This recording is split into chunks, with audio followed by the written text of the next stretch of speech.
you're in a very privileged position. The combination of having the talent, the access to resources, etc., it really is up to us to make a difference in the world.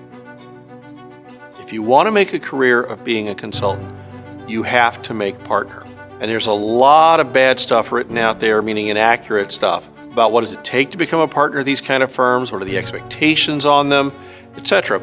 So we decided to devote this series to making partner at a leading consulting firm.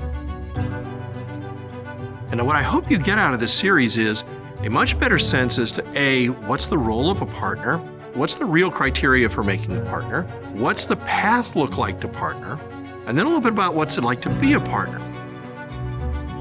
And I'm going to tell you a lot of stuff that I don't believe the consulting firms will tell you directly. And I promise, to the absolute best of my ability and knowledge, this is all accurate, and it's all accurate for all the leading firms, although I'm going to use McKinsey as my particular example point for obvious reasons. So what I want to cover in this series is, number one, I'm going to set some context. I'm going to talk to you about the economic structure of a consulting firm, specifically the top consulting firms, and I'm going to use pretty close to real numbers. So at least, at a minimum, it'll be sort of fun for you to understand what these places are like, because there's a lot of rumors about it.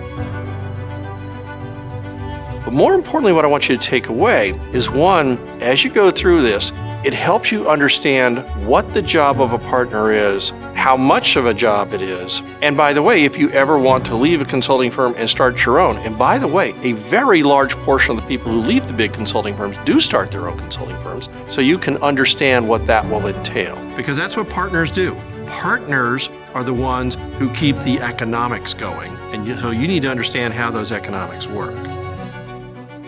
Number two, I'm going to talk about what are the real criteria for when you get made a partner. Again, there's a lot of stuff out there that have all kinds of false things about what's necessary and what's political and all that.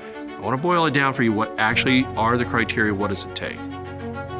We're going to talk about how you can assess whether you're really on the path or not.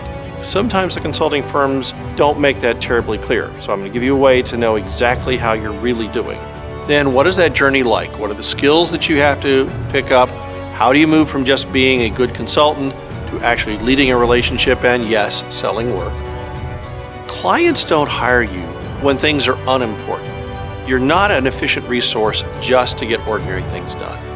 They hire you when things are unusually important. So you get the chance to go from important thing to important thing to important thing without all the unimportant things in the middle.